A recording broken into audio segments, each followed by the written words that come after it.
Effect of global warming या global warming के प्रभाव। इसमें सबसे पहले ग्लेशियल मेल्टिंग।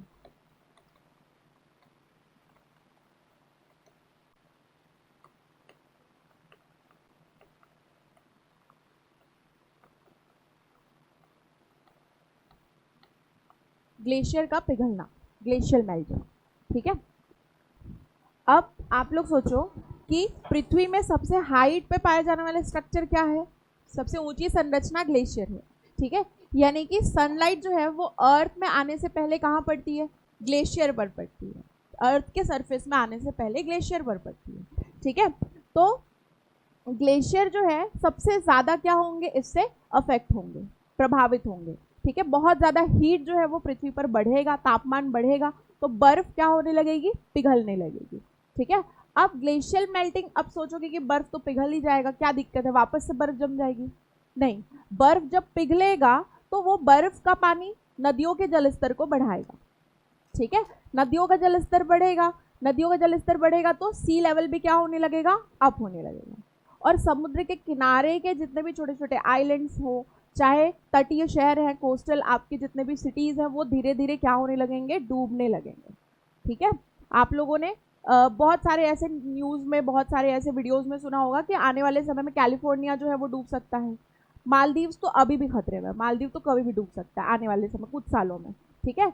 इसके अलावा आपका इंडोनेशिया का जकार्ता, ठीक है, वो भी कैपिटल है इंडोनेशिया का, जकार्ता, ठीक है। और वो जकार्ता शहर जो है वो क्या होने वाला है? डूबने वाला है, जिसकी वजह से इंडोनेशिया ने क्या किया है? अपने कैपिटल को, अपनी राजधानी को जकार्ता से शिफ्ट करने की पूरी तैयारी कर ली है। बिल वगैरह पास हो गए हैं, ठीक है, शहर डिसाइड हो गया, सारी चीज़ें हो गई है। तो निकट भविष्य में सिर्फ इंडोनेशिया को नहीं, इवन भारत के मुंबई जैसे शहरों को भी खतरा है कि आने वाले समय में बहुत सालों बाद हो सकता है कि मुंबई भी जलमग्न हो। मालदीव को तो है ही, ठीक है। तो ऐसे सारे आइलैंड जो हैं वो क्या हो सकते हैं? डूब सकते हैं आने वाले समय में। तो ग्लेशियल मेल्टिंग से सिर्फ बर्फ नहीं पिघल रही है, सी लेवल भी क्या होते जा रहा है? बढ़ते जा रहा है, समुद्र का जल स्तर भी बढ़ते जा रहा है, जिसकी वजह से छोटे छोटे जो आइलैंड्स हैं उनको डूबने का बहुत बड़ा खतरा है, उन पर थ्रेट है, ठीक है। दूसरा, ये एक प्रभाव हो गया। दूसरा है आपका ग्लोव। इसका क्या मतलब होता है?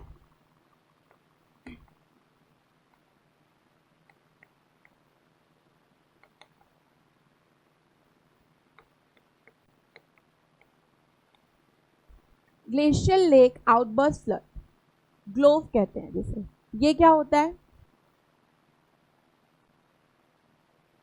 ये समझो आपका एक ग्लेशियर है, ठीक है। अब इस ग्लेशियर पर क्या जमी हुई है? बर्फ जमी हुई है। अब मान लो टेम्परेचर बढ़ा, सूर्य का प्रकाश इस पर बढ़ा, टेम्परेचर बहुत ज़्यादा बढ़ा, नॉर्मल से ज़्यादा बढ़ने लगा, और ये बर्फ क्या होने लगी? पिघलने लगी, मेल्ट होने लगी, ठीक है। अब ये बर्फ पिघल कर क्या बन जाएगा? पानी, है ना। यहाँ पर छोटे छोटे कुछ पत्थर होंगे, वहां पर बड़े बड़े पत्थर वगैरह होते हैं, ठीक है। ये सब क्या करेंगे? इसको एक लेक फॉर्म कर देंगे, ठीक है। पिघलने वाला पानी जो है वो इस लेक में आकर क्या होने लगेगा? जमा होने लगेगा, एक झील नुमा संरचना यहाँ पर बना लेंगे, ठीक है। अब इस झील में पानी क्या होने लगेगा? भरने लगेगा, लगातार भरने लगेगा। झील का पानी इतना ज़्यादा बढ़ जाएगा अगर टेम्परेचर हाई हुआ तो, कि ये पत्थर वगैरह सबको तोड़कर पानी जो है वो झील से बाहर निकलेगा। और ऐसी नदियाँ जो कि ग्लेशियर वगैरह से आ रही हैं, जैसे कि गंगा हो गया, यमुना हो गया, इन नदियों का स्तर क्या हो जाएगा? बहुत ज़्यादा बढ़ जाएगा। और ऐसे क्षेत्र जैसे हिमालयन रीजन में पाए जाने वाले जितने भी गांव वगैरह हैं, ठीक है, आपके उत्तराखंड वगैरह हो गए, हिमाचल प्रदेश हो गए, ठीक है, इन सब के जो गांव हैं वो क्या होंगे? बाढ़ से पीड़ित हो जाएंगे। वहां पर क्या आएगी? फ्लड आएगी। और ये फ्लड किसकी वजह से आ रहा है? इस ग्लेशियर में बने हुए लेक के पानी के बहुत ज़्यादा बढ़ने से, ठीक है। इसे ही क्या कहा जाता है? ग्लेशियल लेक आउटबर्स्ट फ्लड कहा जाता है। तो ये समस्या भी एक तरीके से आ सकती है ग्लोबल वार्मिंग की वजह से, ठीक है। इसके बाद और क्या हो सकता है? Cyclonic effect. इसको ना हिंदी में भी आपको यही लिखना होगा, इसका यही नाम है, ग्लेशियल लेक आउटबर्स्ट फ्लड, ठीक है। साइक्लोनिक इफेक्ट, चक्रवाती प्रभाव।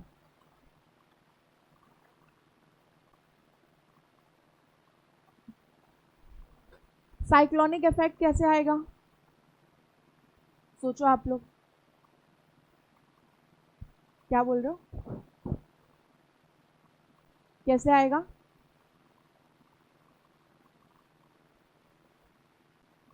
साइक्लोन कैसे आता है?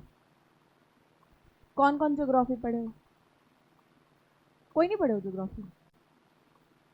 नहीं बता रहे हो है ना, पूछ लेगी मैडम को। ठीक है, थोड़ा सा समझते हैं, वैसे ज्योग्राफी नहीं पढ़े हो तो पढ़ोगे आप लोग, मैं थोड़ा बताती हूँ। ये आपका है ओशन, समुद्र, ठीक है।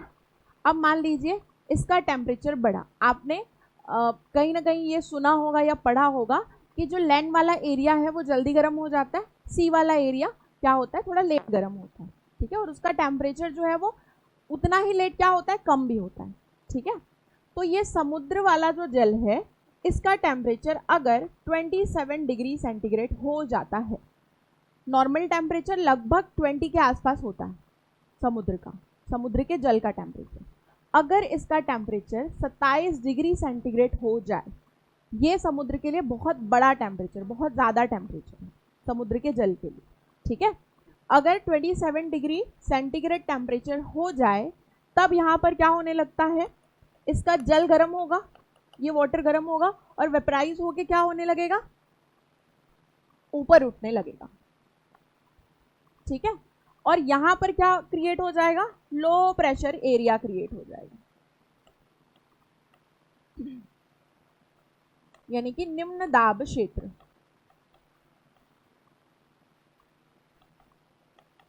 निम्न दाब क्षेत्र यहां पर बन जाएगा, क्योंकि यहां का जल क्या हो रहा है, वाष्प बनकर ऊपर उठ रहा है, ठीक है। ये जगह खाली हो जाएगी, इस खाली जगह को भरने के लिए कहीं से विंड आएगी, जो कि किसी हाई प्रेशर एरिया से आएगी।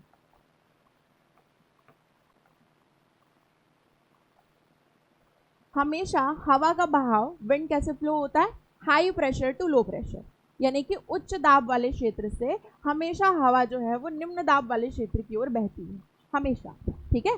तो कहीं ना कहीं किसी दूर के क्षेत्र में क्या होगा, मान लो इंडियन ओशन में ये कंडीशन हो रही, तो मान लो कहीं पैसिफिक ओशन में क्या होगा, हाई प्रेशर एरिया होगा, ठीक है। तो हाई प्रेशर एरिया से लो प्रेशर एरिया की ओर हवा क्या होगी, बहेगी, ठीक है, हवा का बहाव होगा, और इस खाली जगह को ये हाई प्रेशर वाली हवा जो है वो आकर फिल करेगी, ठीक है।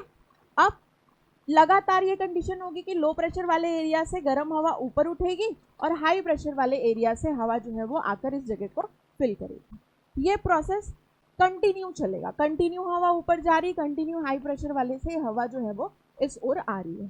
फिर आपने कोरियोलिस फोर्स के बारे में सुना होगा, सुने हो, और पर एक फोर्स काम करता है जो कि इमेजिनरी फोर्स है, जिसे क्या कहते हैं हम, कोरियोलिस फोर्स कहते हैं, ठीक है। तो उसी कोरियोलिस, ज्योग्राफी का टॉपिक है, ज्योग्राफी में आप इसे काफ़ी डिटेल से पढ़ोगे, ठीक है, इसलिए हम इतना अंदर नहीं घुस रहे। कोरियोलिस फोर्स जो है वो क्या करेगा, इस हवा के दिशा को मोड़ देगा और यहाँ पर एक साइक्लोन बन जाएगा, ठीक है। इसी कोरियोलिस फोर्स की वजह से क्या होगा, ये हवा की दिशा इस तरीके से साइक्लोन का निर्माण करेगी और यहाँ पर क्या आ जाएगा, साइक्लोन आ जाएगा। लेकिन साइक्लोन आने की एक कंडीशन हमेशा रहेगी कि हमेशा जल का टेम्परेचर कितना होना चाहिए, 27 डिग्री सेंटीग्रेड, इससे कम टेम्परेचर में कभी भी साइक्लोन नहीं आएगा। तो साइक्लोन आने के लिए भी कौन जिम्मेदार है, टेम्परेचर, ताप, ग्लोबल वार्मिंग। तो जितना ज़्यादा ग्लोबल वार्मिंग बढ़ेगा उतनी ज़्यादा साइक्लोन आने के चांसेस जो है वो बढ़ जाते हैं। तो साइक्लोनिक इफेक्ट भी रिलेट करता है किससे, ग्लोबल वार्मिंग से, ठीक है। इसके अलावा सेकंड लिखो, कितने नंबर का है, फोर्थ फिफ्थ, आइसोस्टेसिस। ये क्या होता है समझते हैं, इसको भी हिंदी में भी यही लिखिएगा,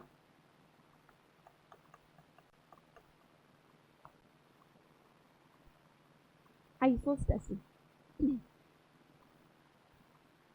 आप लोग बचपन में वो वाला झूला झूले होगे, सी सॉ झूले हो, ऊपर नीचे होता रहता है जिसमें, है ना। अब मान लो सेम वेट दोनों साइड पे अगर रखा जाए तो वो क्या हो जाएगा, बैलेंस हो जाएगा, होता है ऐसा, ठीक है। कम वेट रहेगा तो ऊपर उठ जाएगा, ज़्यादा वेट रहेगा तो नीचे हो जाएगा, ठीक है। तो कुछ वैसा ही आप समझ लीजिए, ये अर्थ है। कैसे, अर्थ जो है पूरा का पूरा बहुत सारे अलग अलग प्लेट से मिलकर बना हुआ है। ठीक है, जो भी लैंड वाला एरिया आप देखते हो, जितने भी कॉन्टिनेंट्स देखते हो, इनका इतिहास जब आप ज्योग्राफी में पढ़ोगे तो गोंडवाना, अंगारा लैंड, ऐसे ये दो पार्ट्स में डिवाइडेड था। फिर वही आगे चल के कॉन्टिनेंट्स में यानी कि महाद्वीपों में बट गए। ठीक है, और ये महाद्वीप अभी भी क्या हो रहे हैं, एक जगह से दूसरी जगह मूव कर रहे हैं। ये प्लेट्स क्या हो रही है, कंटिन्यू मूव कर रही है। आप जिस प्लेट में, हम सब जिस प्लेट में हैं अभी, ठीक है, ये जो इंडियन प्लेट, ठीक है, तो ये इंडियन प्लेट भी क्या हो रही है, धीरे धीरे मूव कर रही है। आपको ये पता नहीं चलता, इतना स्लो ये मूव कर रही है। ठीक है, और इसी मूवमेंट की वजह से लगातार अर्थक्वेक वगैरह की समस्याएं आपको देखने को मिलती हैं, सुनते रहते हैं बार बार हम लोग। ठीक है, जैसे जापान वगैरह में अर्थक्वेक बहुत ज़्यादा आते हैं, और ये क्यों होता है, प्लेट्स के ही मूव करने के कारण। ये प्लेट्स कंटिन्यू क्या कर रहे हैं, जितने भी कॉन्टिनेंटल ये प्लेट्स हैं, ये सब क्या कर रहे हैं, कंटिन्यू मूव कर रहे हैं, एक जगह से दूसरी जगह आगे बढ़ रहे हैं। ठीक है, तो अब मान लीजिए ये एक पूरा कोई भी प्लेट है। ठीक है, इस प्लेट में यहाँ पर ग्लेशियर है, यहाँ पर ग्लेशियर है, बहुत सारे अलग अलग जगहों पर ग्लेशियर हैं। ठीक है, और ये ग्लेशियर क्या कर रहे हैं, इस प्लेट में बैलेंस क्रिएट किए हुए, बैलेंस बना के चल रहे हैं। अब मान लीजिए टेम्परेचर बहुत हाई हुआ, तापमान बहुत ज़्यादा बढ़ गया, और इतना तापमान बढ़ गया कि ये दो ग्लेशियर्स पिघल गए, पूरी तरीके से पिघल गए, बचे ही नहीं, इनका नामो निशान नहीं बचा, पूरा ग्लेशियर खत्म हो गया। अब समझिए ये दो ग्लेशियर बस बचे हैं, ये वाला क्षेत्र क्या हो जाएगा, हल्का हो जाएगा। हल्का होने की वजह से ये क्या होगा, अपनी जगह से ऊपर उठेगा। ठीक है, ये वाला क्षेत्र नीचे होगा, ये वाली प्लेट का ये वाला भाग ऊपर उठेगा, ये वाला भाग नीचे रह जाएगा, जिसकी वजह से क्या हो सकता है, बहुत ज़्यादा इंटेंस अर्थक्वेक आने के चांसेस बढ़ जाएंगे इस प्लेट पर। ठीक है, इसी घटना को क्या कहते हैं, इस बैलेंसिंग की घटना को आइसोस्टेसिस कहते हैं। ठीक है, ये जो बैलेंसिंग है प्लेट पर किसका, ग्लेशियर्स का, ठीक है, वो क्या कहलाता है, आइसोस्टेसी कहलाता है। इसी इफेक्ट को आइसोस्टेसी इफेक्ट कहते हैं।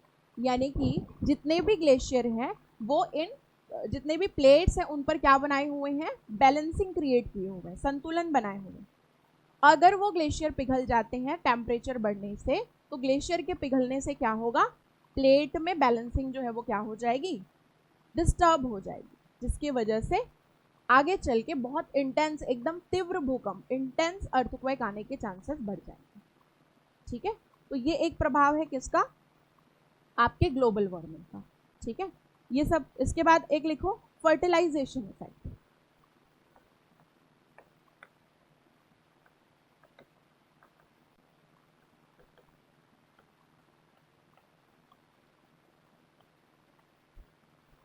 हिंदी में इसको लिखिए उर्वरकीय प्रभाव।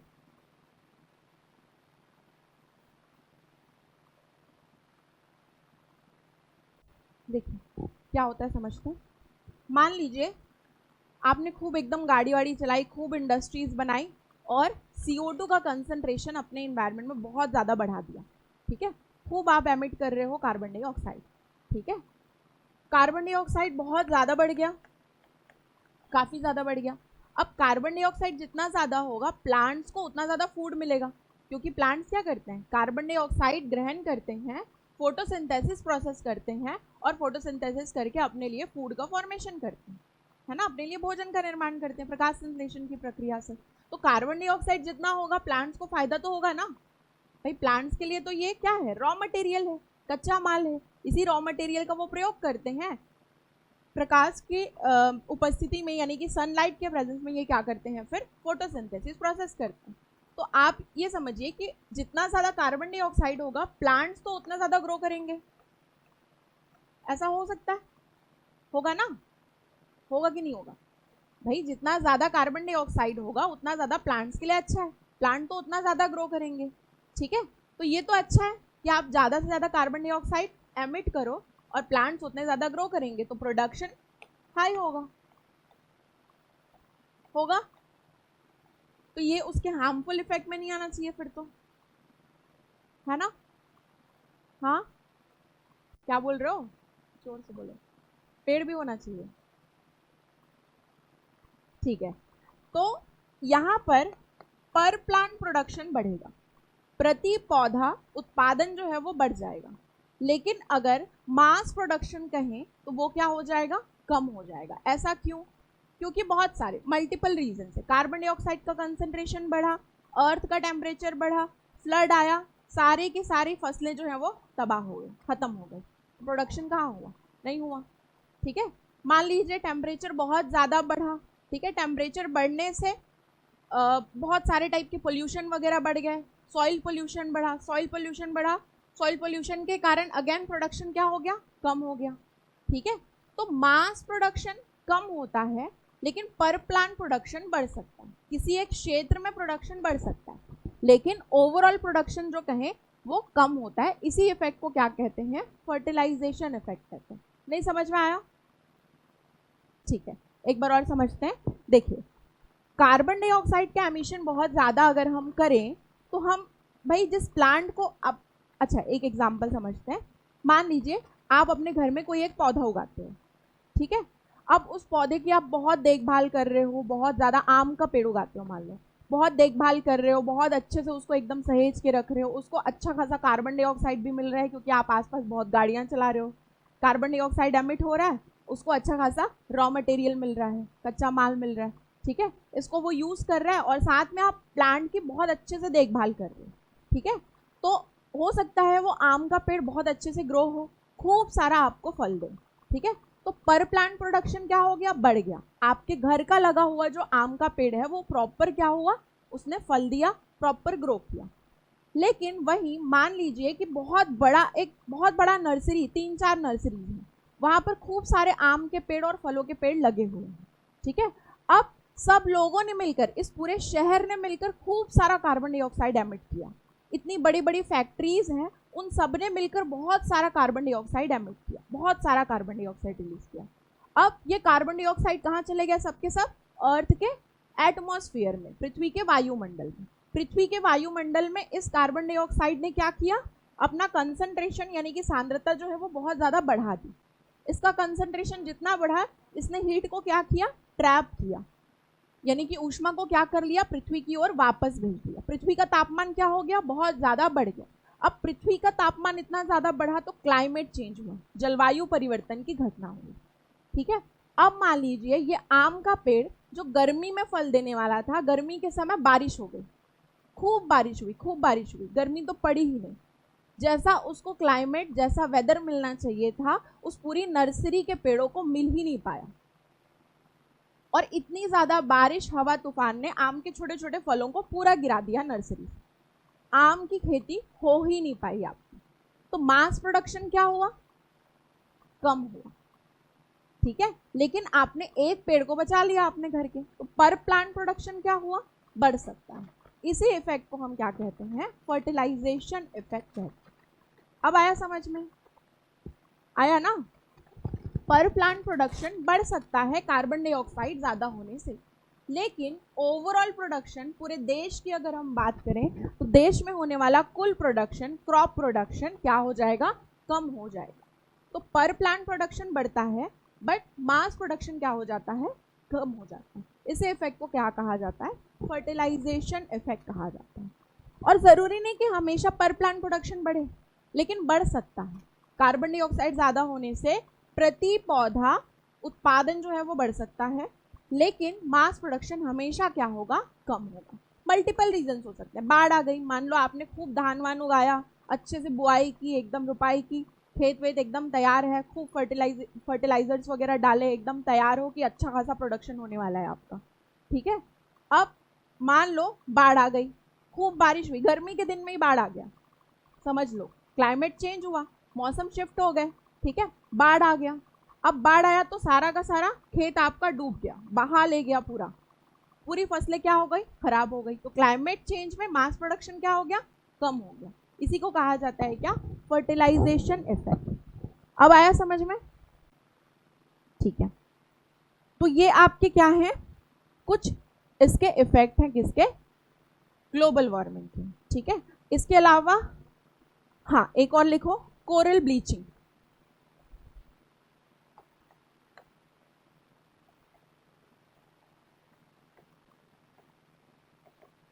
हिंदी में लिखेगा प्रवाल विरंजन। Coral bleaching.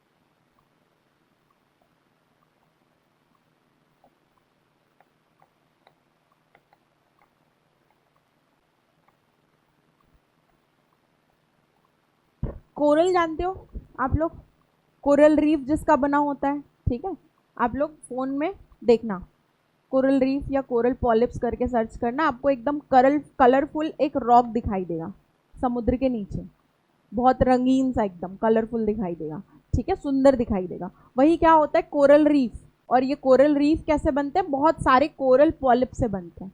एक एक कोरल को क्या कहा जाता है, कोरल पॉलिप्स कहा जाता है, कोरल पॉलिप्स कहा जाता है, ठीक है। इन कोरल पॉलिप्स के अंदर एक एल्गी मौजूद होता है जिसका नाम होता है ज़ूज़ैंथी। ये एक एल्गी होता है, ठीक है। यही एल्गी जिंदा रखता है उस कोरल को। कोरल जीवित होता है और उस कोरल को जीवित कौन रखने का काम करता है, उसके अंदर पाए जाने वाला ज़ूज़ैंथी एल्गी, ठीक है। अब अगर मान लीजिए समुद्र का तापमान जो है वो बहुत ज़्यादा बढ़ने लगा, ठीक है, मान लो 27 डिग्री टेम्परेचर हो गया या इससे भी ज़्यादा टेम्परेचर हो गया, ठीक है, तब ये जो एल्गी हैं ज़ूज़ैंथी, ये क्या करेंगे, इस कोरल पॉलिप्स को, इस संरचना को छोड़कर यहाँ से भाग जाएंगे, या हो सकता है ये मर भी जाए, हो सकता है इतने ज़्यादा टेम्परेचर में ये सर्वाइव ना कर पाए और इनकी मृत्यु हो जाए, ठीक है। और या फिर ये इस कोरल पॉलिप्स को, इस संरचना को अंदर से छोड़कर कहीं बाहर चले जाए, ये भी हो सकता है, जिसकी वजह से जो इनमें कलर होता है ना, ये कलरफुल दिखाई देते हैं, वो कलर क्या हो जाता है, खत्म हो जाता है और ये वाइट कलर की एक संरचना बन जाती है, सफ़ेद रह जाती है और ये कोरल कैसा हो जाता है, डेड हो जाता है, खत्म हो जाता है, ठीक है। इसी घटना को क्या कहते हैं हम लोग, कोरल ब्लीचिंग कहते हैं, प्रवाल विरंजन कहते हैं। और ये कोरल बहुत ज़्यादा इंपॉर्टेंट है समुद्री इकोसिस्टम को बनाए रखने के लिए, मराइन इकोसिस्टम को बनाए रखने के लिए ये कोरल बहुत ज़्यादा इंपॉर्टेंट है। इंपॉर्टेंट क्यों है, क्योंकि ये छोटे छोटे जीवों को शेल्टर देने का काम करते हैं। बहुत छोटे छोटे बहुत सारे जीव पाए जाते हैं जो कि इनको घर के जैसा इनके ऊपर निवास करते हैं, इनको आश्रय देने का काम करते हैं, इनको शेल्टर प्रोवाइड करते हैं बहुत सारे जीवों को। इसके अलावा कई कई मछलियाँ होती हैं जो इन कोरल्स को खाकर अपना पेट भरती हैं, ठीक है। तो मान लीजिए कि कोरल खत्म हो गया तो मराइन फूड चेन क्या हो जाएगा, इससे अफेक्ट होगा, खाद्य श्रृंखला प्रभावित होगी समुद्र में पाई जाने वाली। अगर कोरल खत्म हो गए तो इसको खाकर पेट भरने वाले मछलियां भी क्या हो जाएंगी, धीरे धीरे उनका फूड ही नहीं है, फूड नहीं है तो वो ज़्यादा लंबे टाइम तक सस्टेन कर पाएंगी क्या, जीवित रह पाएंगी, नहीं रह पाएंगी। तो धीरे धीरे कोरल के मरने के कारण वो फिशेस भी क्या होने लगेंगे, खत्म होने लगेंगे। ऐसे फिश, ऐसे छोटे छोटे जीव जो इनके अंदर छुप के रहते थे, ये ऐसा इनका ये टेंटिकल्स होता है, इनके अंदर छुप के कुछ कुछ जीव रहते हैं, बड़े जीवों से छुपते हैं, अपने आप को बचाते हैं, प्रोटेक्ट करते हैं, तो उनको क्या घर मिल पाएगा, शेल्टर मिल पाएगा, नहीं मिलेगा। इस कंडीशन में पूरा का पूरा समुद्री पारिस्थितिक तंत्र है ना, मराइन इकोसिस्टम क्या होगा, इससे अफेक्ट होगा, ठीक है। तो ये भी एक घटना होती है कोरल ब्लीचिंग। कौन सा नंबर था ये, 6। 7 लिखो, हाइपोक्सिया, हिंदी में भी सेम नाम रहेगा, हाइपोक्सिया।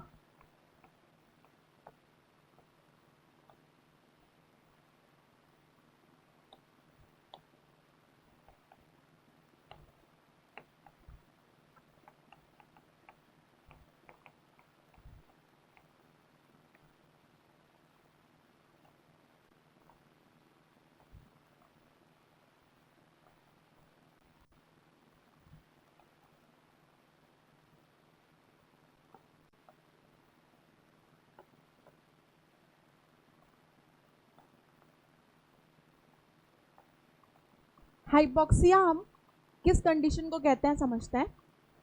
देखो अब आप समझिए कि समुद्र में रहने वाले जितने भी जीव हैं वो भी ऑक्सीजन ग्रहण करते हैं, हमारे जैसा करते हैं कि नहीं करते हैं, कैसे जीवित रहेंगे, ऑक्सीजन नहीं लेंगे तो, है ना। तो ऑक्सीजन वो भी क्या करते हैं, इनहेल करते हैं, बिल्कुल हमारी तरह, ठीक है। और वो कैसा ऑक्सीजन ग्रहण करते हैं, डिजॉल्व ऑक्सीजन ग्रहण करते हैं, जल में घुली हुई ऑक्सीजन को ग्रहण करते हैं। जैसे कि मान लो ये एक समुद्र है, इसमें बहुत सारे ऐसे छोटी छोटी मछलियां हैं,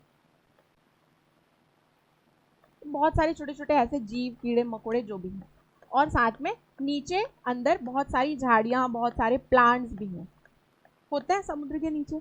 ठीक है, अब समुद्र में सनलाइट आता है, अंदर कार्बन डाइऑक्साइड, ये कार्बन डाइऑक्साइड वाटर में डिसॉल्व हो जाता है। इसी कार्बन डाइऑक्साइड को लेते हैं कौन? समुद्र के नीचे पाए जाने वाले पौधे, प्लांट्स।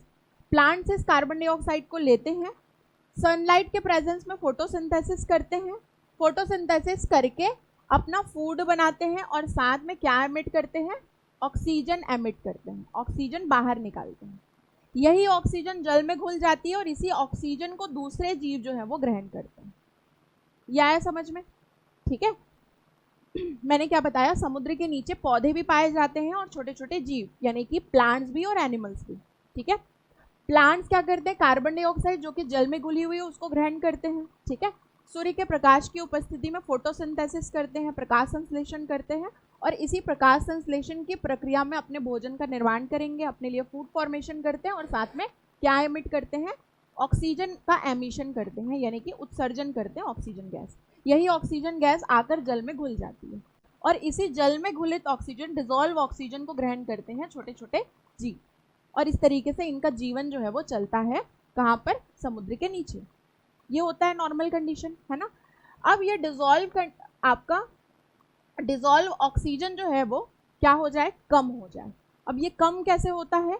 अगर टेम्परेचर बढ़ जाए, अगर जल का तापमान बहुत ज़्यादा बढ़ जाता है तो ऑक्सीजन के मॉलिक्यूल इधर उधर भागने लगते हैं, ब्रेक होने लगते हैं, और ब्रेक होकर ज़्यादा टेम्परेचर, ताप ज़्यादा करने पर, देखो अगर आप टेम्परेचर बढ़ा दो तो नॉर्मल किसी भी, जैसे जल लेते हो आप लोग, वाटर लेते हो, तो वाटर के मॉलिक्यूल स्थिर रहेंगे अगर नॉर्मल टेम्परेचर रहा। ठीक है, स्टेबल रहेंगे मॉलिक्यूल। जैसे ही आप उसको गैस के ऊपर रखो पतीले में और ऑन कर दो, और टेम्परेचर बहुत ज़्यादा बढ़े, बॉईल होने लगे, तो ये मॉलिक्यूल क्या होने लगते हैं? बहुत ज़्यादा तेज़ी से मूव करने लगते हैं इधर उधर इधर उधर, और इनका ब्रेकडाउन होने लगता है। ठीक है, तो ऑक्सीजन के मॉलिक्यूल इधर उधर मूव करेंगे और ये क्या होने लगेंगे? टूटने लगेंगे, ब्रेक होने लगेंगे। टेम्परेचर ज़्यादा होने से ऑक्सीजन के मॉलिक्यूल स्टेबल नहीं रह पाते हैं, ऑक्सीजन के अणु जल में स्थायी नहीं रह पाते हैं, इधर उधर भागने लगेंगे। ठीक है, मॉलिक्यूल, जिसकी वजह से ऑक्सीजन की मात्रा, डिसॉल्व ऑक्सीजन की मात्रा क्या हो जाएगी?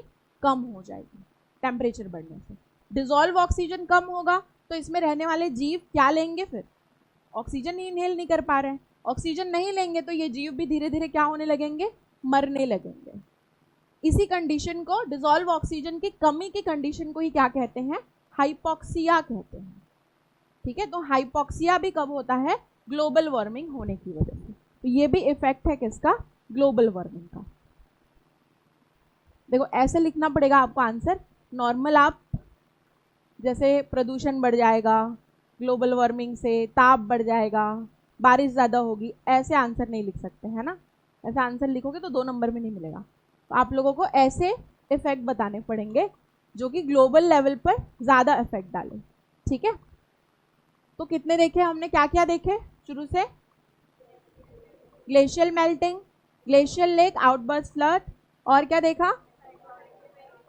साइक्लोनिक इफेक्ट, और isostasy, fertilisation effect, coral bleaching, और हाइपोक्सिया। ठीक है, तो ये कुछ आपके इफेक्ट हैं किसके? ग्लोबल वार्मिंग के।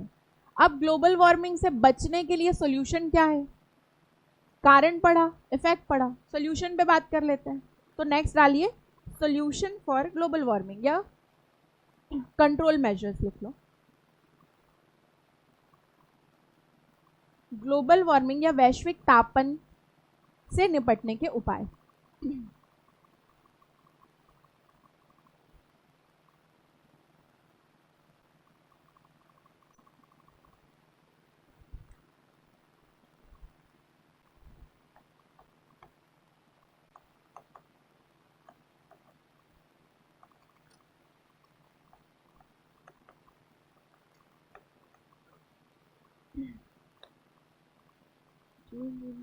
ठीक है,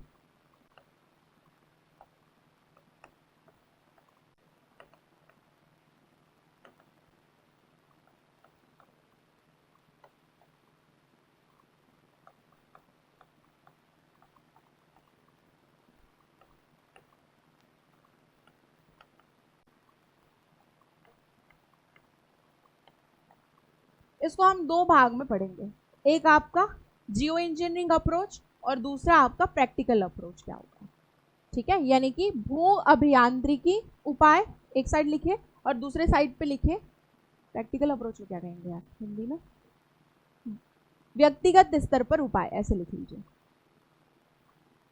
हाँ, व्यवहारिक उपाय, करेक्ट। हिंदी में थोड़ा दंग है, ठीक है। व्यवहारिक उपाय, गुड। ये दूसरी साइड पे लिखिए भू अभियांत्रिकी उपाय। ये तो बहुत ही फालतू से उपाय हैं, लेकिन पढ़ने पड़ेंगे हमको, जो कि प्रैक्टिकली पॉसिबल नहीं है, ठीक है। ऐसे तो जियो इंजीनियर्स है जिन्होंने ऐसे ऐसे उपाय दिए।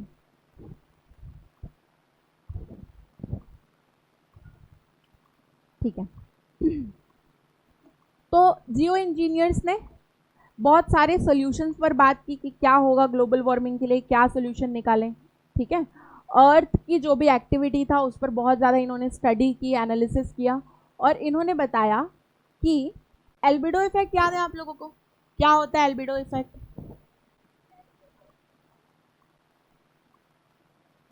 क्या बोल रहे हो तुम लोग? सन से आने वाली लाइट अर्थ पर ना पड़ के अर्थ के सरफेस से ही या सरफेस के पहले ही, जैसे एटमॉस्फेयर, क्लाउड, ग्लेशियर से क्या हो जाता है, रिफ्लेक्ट हो जाता है। इसी को हम क्या कहते हैं, एल्बिडो इफेक्ट कहते हैं, ठीक है। 100 में से कितना टोटल अमाउंट यूनिट, 35 यूनिट जो है वो रिफ्लेक्ट होता है, ठीक है। कितना कितना, 6 यूनिट। 6 यूनिट कहाँ से, एटमॉस्फेयर से, यानी कि वायुमंडल से, ठीक है। बादलों से कितना, 27 यूनिट, और ग्लेशियर से 2 यूनिट, ऐसे टोटल 35 यूनिट जो है वो रिफ्लेक्ट हो जाता है, ठीक है। तो इन्होंने ये कहा कि अगर एल्बिडो इफेक्ट को बढ़ा दें,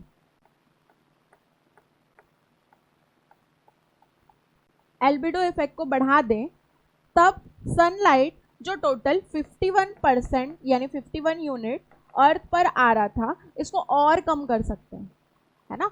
यानी कि 35% एल्बिडो 35 यूनिट एल्बिडो इफेक्ट में क्या हो रहा था, रिफ्लेक्ट हो रहा था। तो टोटल अमाउंट जो रिफ्लेक्ट हो रही थी लाइट, उसको अगर हम इंक्रीज कर दें, ठीक है, तब हो सकता है कि अर्थ में 35 यूनिट आए और बचत यूनिट सब क्या हो जाए, रिफ्लेक्ट हो जाए, है ना। तो अमाउंट ऑफ रिफ्लेक्टेड लाइट हम क्या कर दें, बढ़ा दें, इंक्रीज कर दें, यानी कि परावर्तित प्रकाश की मात्रा को क्या कर दें, बढ़ा दें। ऐसा किसने कहा, जियो इंजीनियर्स ने, कि एल्बिडो इफेक्ट को बढ़ा दें। तो इन्होंने क्या कहा, एल्बिडो इफेक्ट को बढ़ाने के क्या तरीके इन्होंने बताए, तो इन्होंने कहा कि अर्थ पर 1-2 किलोमीटर दूर दूर तक लंबे लंबे मिरर्स लगा दें, ठीक है, जो कि प्रैक्टिकली पॉसिबल नहीं है ना। मिरर्स लगा दें, उसका रख रखाव, उसको मेंटेन करना, मेंटेनेंस, ये तो पॉसिबल नहीं है ना, ठीक है। तो इन्होंने ये एक आइडिया दिया कि एल्बिडो इफेक्ट को बढ़ाएं, और एल्बिडो इफेक्ट को बढ़ाएं कैसे, तो 1-2 किलोमीटर तक लंबे लंबे क्या लगा दिए जाएं, मिरर्स लगा दिए जाएं। तो ये इन्होंने एक सोल्यूशन दिया कि अर्थ के सरफेस पर मिरर्स लगा दें। मिरर क्या करेगा, आने वाली लाइट को क्या कर देगा, सरफेस से रिफ्लेक्ट कर देगा। तो अमाउंट ऑफ रिफ्लेक्टेड लाइट क्या हो जाएगा, इंक्रीज हो जाएगा, बढ़ जाएगा। यानी कि पृथ्वी पर प्रकाश की मात्रा जो 51 यूनिट पड़ रही थी, वो हो सकता है कि कम पड़े। इससे क्या हो जाएगा, टेम्परेचर अर्थ का क्या रहेगा, कम रहेगा, मेंटेन रहेगा। ऐसा आइडिया इन्होंने बताया जियो इंजीनियर्स ने। तो पहला इन्होंने क्या कहा, एल्बिडो इफेक्ट को क्या कर दें, बढ़ा दें। इस तरीके से अर्थ के टेम्परेचर को हम क्या कर सकते हैं, कम कर सकते हैं। इसके बाद इन्होंने दूसरा तरीका बताया,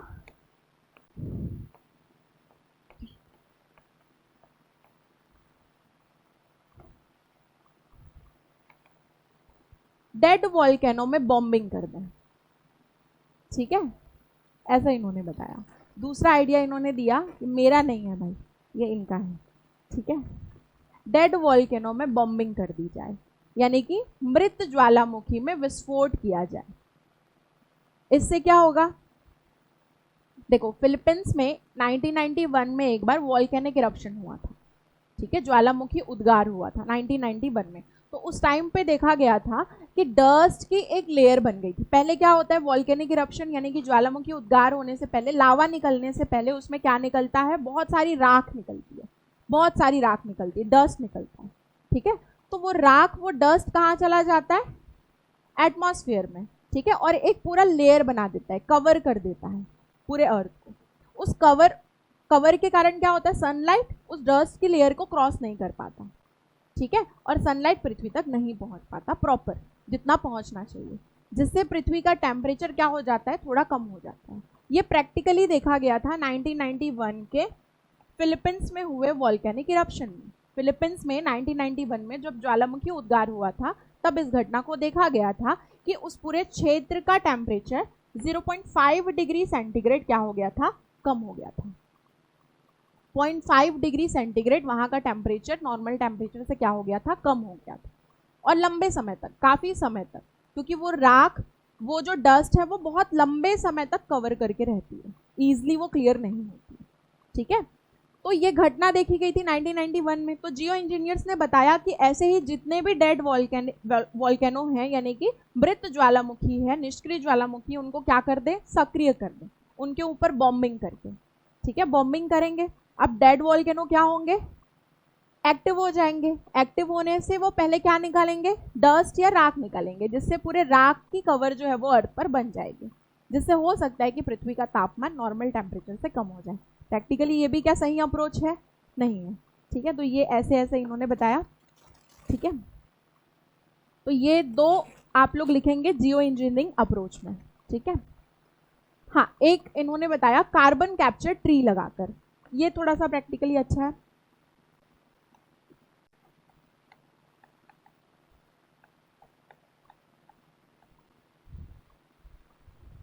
कार्बन कैप्चर ट्री वास्तविक रूप से आर्टिफिशियल ट्री है।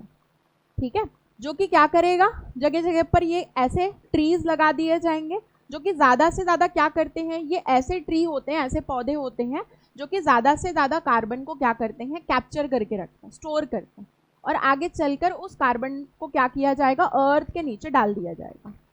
ठीक है, पृथ्वी के नीचे डाल दिया जाएगा, कोर के नीचे। ठीक है, सॉरी, कोर में डाल दिया जाएगा, मेंटल कोर में डाल दिया जाएगा। ठीक है, पृथ्वी के नीचे के लेयर में डाल दिया जाएगा, जिससे कि वातावरण क्या रहेगा, शुद्ध रहेगा, क्लीन रहेगा। ठीक है, तो ऐसा एक इन्होंने ये बताया कार्बन कैप्चर ट्री लगाकर। ठीक है, तो ये थोड़ा सा है प्रैक्टिकली सही। ठीक है, अगर टेक्नोलॉजी हम इतनी ज़्यादा बूस्ट कर लें, अच्छी कर लें, तो कार्बन कैप्चर ट्री इंडिया में भी कहीं कहीं पर लगाया जा सकता है, जिससे कि जितने भी कार्बन एमिशन हो रहे हैं उसको वो ट्री क्या करेंगे, एब्जॉर्ब करेंगे, खींच लेंगे, और जिससे कि कार्बन डाइऑक्साइड आपके एनवायरनमेंट से क्या हो जाएगा, कम हो जाएगा। ठीक है, तो ये 3 अप्रोच आप लोग लिखेगा जियो इंजीनियरिंग अप्रोच में। ठीक है, अब बात करते हैं प्रैक्टिकल अप्रोच की। ठीक है, व्यावहारिक उपाय की। तो इसमें आप लोग बताइए क्या क्या हो सकता है। हाँ हाँ, पहला तो ये लिखेगा एफॉरेस्टेशन, वनीकरण हिंदी में लिखेगा। ज्यादा से ज्यादा प्लांट्स लगाएंगे, पौधे लगाएंगे, तो उससे क्या होगा, पौधे ज्यादा से ज्यादा कार्बन डाइऑक्साइड को खींचेंगे। ठीक है, ट्रैप करेंगे। और लिखो इलेक्ट्रिक व्हीकल्स, ईवी, जो कि आजकल चलन में है।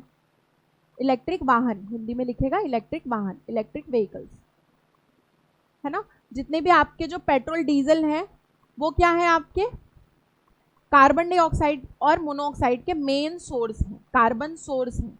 ठीक है, इसमें क्या होता है, ये फ्यूल जैसे जैसे जलता है, फ्यूल बर्न होता है, वो क्या एमिट करते हैं, कार्बन डाइऑक्साइड, सल्फर डाइऑक्साइड और कार्बन मोनोऑक्साइड एमिट करते हैं, यानी कि इनका उत्सर्जन करते हैं ये वाहन आपके।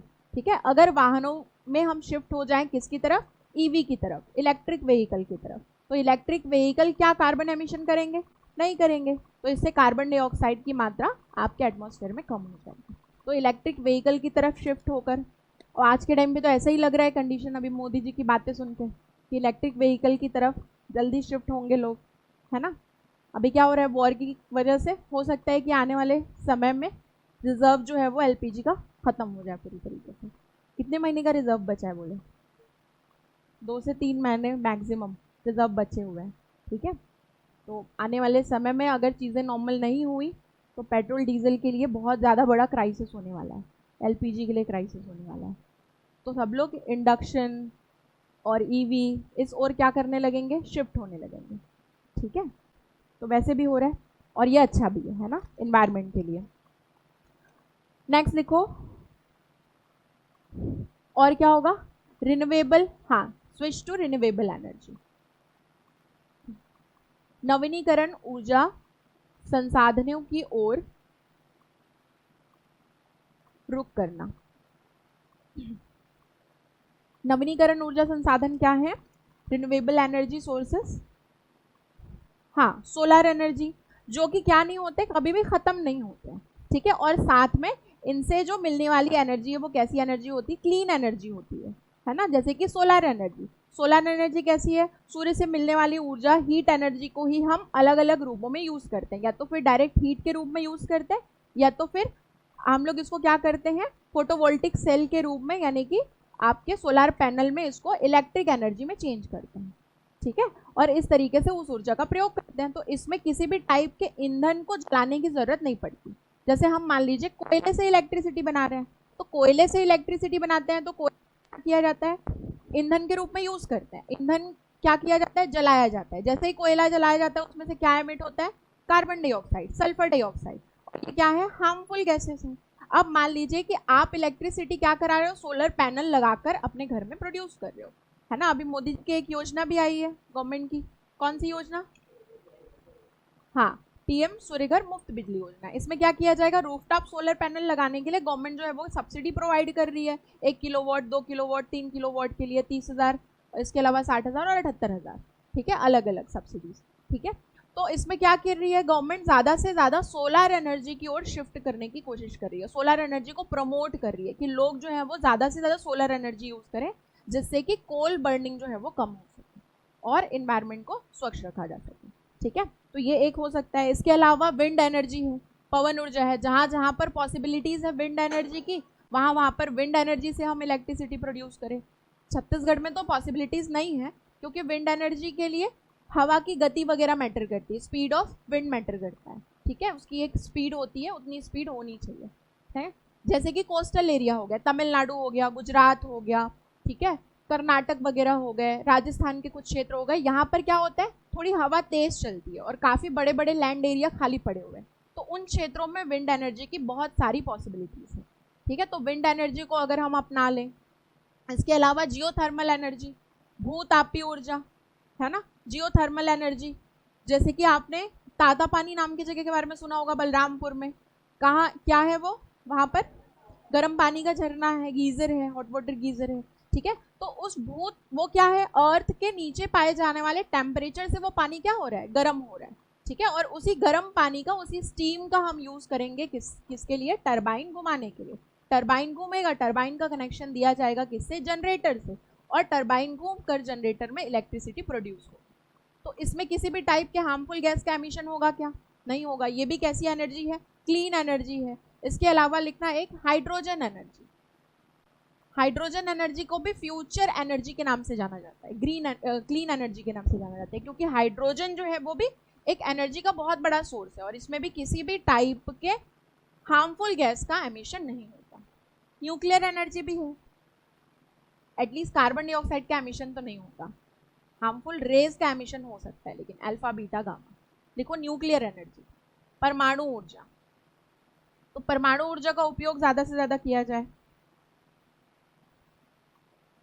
एक लिखना ओशनिक थर्मल एनर्जी, समुद्री तापीय ऊर्जा, हिंदी में लिखिए समुद्री तापीय ऊर्जा, ओशन थर्मल एनर्जी।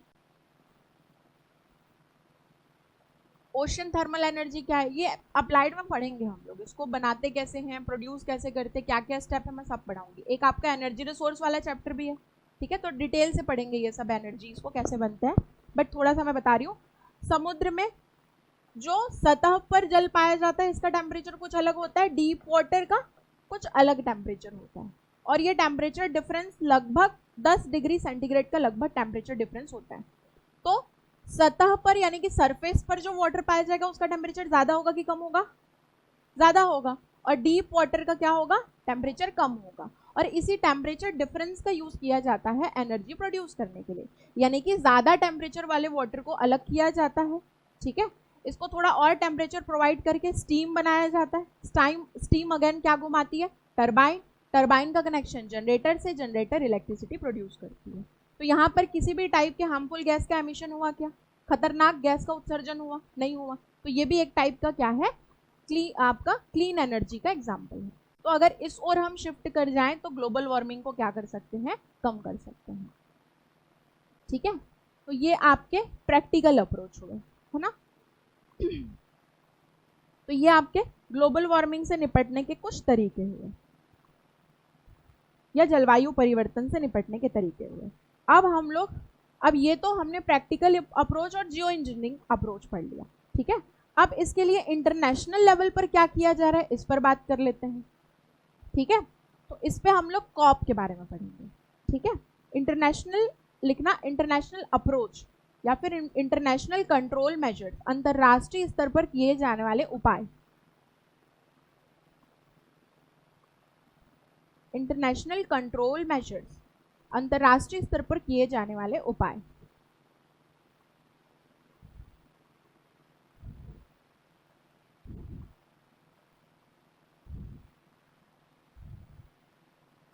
ठीक है, आप लोगों को सारे कन्वेंशन याद है जो हमने पढ़े थे। 1972 स्टॉकहोम, 1982 नायरोबी कन्वेंशन। ठीक है, अब 1982 में नायरोबी कन्वेंशन हुआ तो इसमें कोई रिजल्ट आया था क्या, नहीं आ पाया था। रिजल्ट क्यों नहीं आया था, यूएसए रशिया के साथ एक बोल सकते हैं कि एक प्लेटफॉर्म साझा करने के लिए रेडी नहीं था उस टाइम पे। ठीक है, क्योंकि उनके बीच में क्या चल रहा था, कोल्ड वॉर चल रहा था, शीत युद्ध चल रहा था। इसी बीच में क्योंकि नायरोबी कन्वेंशन से कोई खास रिजल्ट नहीं मिला, तो 1988 में एक संस्था स्थापित की गई जिसका नाम है आईपीसीसी। आईपीसीसी, इसका फुल फॉर्म लिखो, inter government panel on climate change.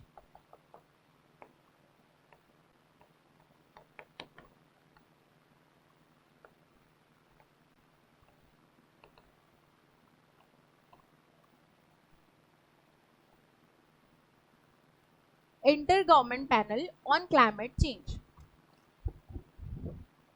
पूछता है एग्जाम में, ये आया हुआ है। पीवाईक्यू हम करेंगे एक टॉपिक करने के बाद, इन्वायरमेंट वाला सेक्शन करने के बाद प्रीलिम्स के पीवाईक्यू करेंगे तो मैं दिखाऊंगी।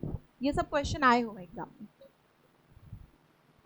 Inter government panel on climate change, 1988 में इसे फॉर्म किया गया। अब ये क्या करता है, ये जो है ये पूरे रिपोर्ट जारी करने का काम करता है कि अर्थ का टेम्परेचर 20th सेंचुरी में कितना था। ठीक है, कितना उस टाइम पे कार्बन एमिशन होता था, 21st सेंचुरी में कितना % कार्बन एमिशन बढ़ा, कितना टेम्परेचर बढ़ा, 2023 में कितना डिग्री टेम्परेचर बढ़ा, किस शहर का टेम्परेचर सबसे ज़्यादा था। ठीक है, अभी आप लोग एक रिपोर्ट पढ़ते होंगे कि रायपुर जो है वो टॉप 10 में शामिल है सबसे ज़्यादा गर्म शहरों में से। तो वो रिपोर्ट्स कौन जारी करता है, आईपीसीसी जारी करता है।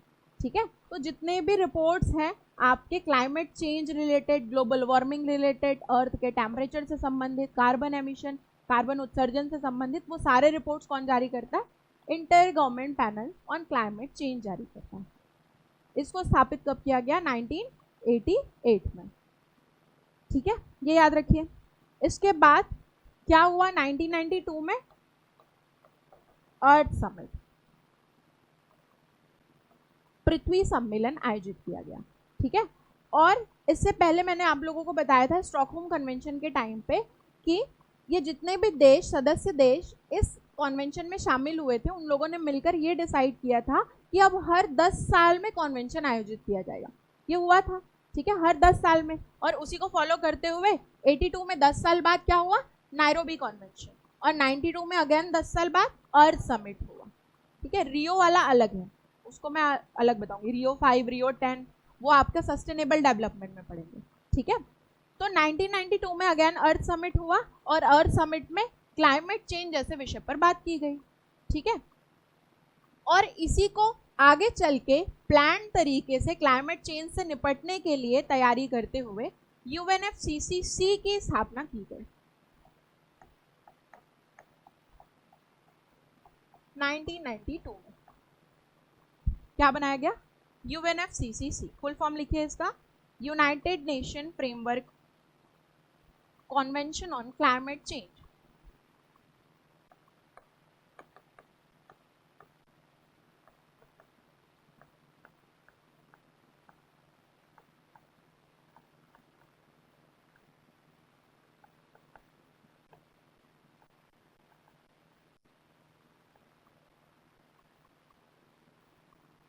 United nation framework convention on climate change, UNFCCC।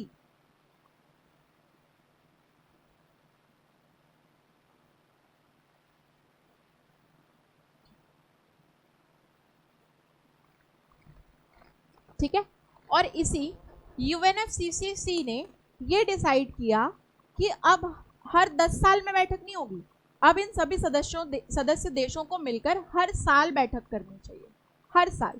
और हर साल सभी सदस्य देश, जितने भी देश हैं जो UNFCCC का हिस्सा बनेंगे, वो सभी क्या करेंगे, आपस में मिलकर अपने डेटा शेयर करेंगे कि भारत में इस शहर का टेम्परेचर इतना रहा, हमने कार्बन एमिशन इतना किया, चाइना बताएगा हमने कार्बन एमिशन इतना किया, और इस कार्बन एमिशन से बचने के लिए हमने ये नए नए इनिशिएटिव, इनोवेटिव आइडियाज जो है वो लिए। ठीक है, इस तरीके से ये लोग आपस में क्या करेंगे, डेटा की शेयरिंग करेंगे। ठीक है, उपाय सुझाएंगे एक दूसरे को। ठीक है, ये बात की गई किसमें, इस UNFCCC के द्वारा, कि अब हर साल 10 साल में नहीं बैठक होगी, अब हर साल में बैठक होगी। और इसी हर साल में बैठक होने वाले बैठक का नाम क्या दिया गया, कॉप दिया गया। कॉप का फुल फॉर्म लिखो, conference of parties, conference of parties.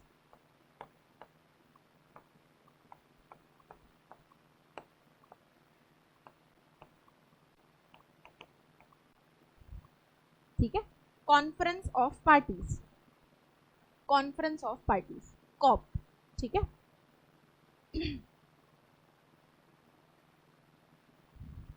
देखो कॉप आप लोग दो पढ़ोगे, इंटरनेट में कॉप खोज लोगे ना, तो आप लोग को कौन सा कॉप दिखा रहा है ये कंफ्यूज हो जाओगे। तो कॉप दो होता है, एक कॉप होता है फॉर क्लाइमेट चेंज और एक और कॉप होता है फॉर बायोडाइवर्सिटी, यानी कि जलवायु परिवर्तन के लिए भी कॉप होता है और बायोडाइवर्सिटी, जैव विविधता के लिए भी कॉप की बैठक होती है। बायोडाइवर्सिटी के लिए जो कॉप की बैठक होती है वो मैं बायोडाइवर्सिटी में पढ़ाऊंगी, और ये हर 2 साल में एक बार होती है। ठीक है, और जो क्लाइमेट चेंज वाला जो कॉप होता है ये हर साल होता है, और ये भी कॉप कहा जाता है, इसको हम लोग अभी पढ़ेंगे। ठीक है, तो दोनों कॉप डिफरेंट। ठीक है,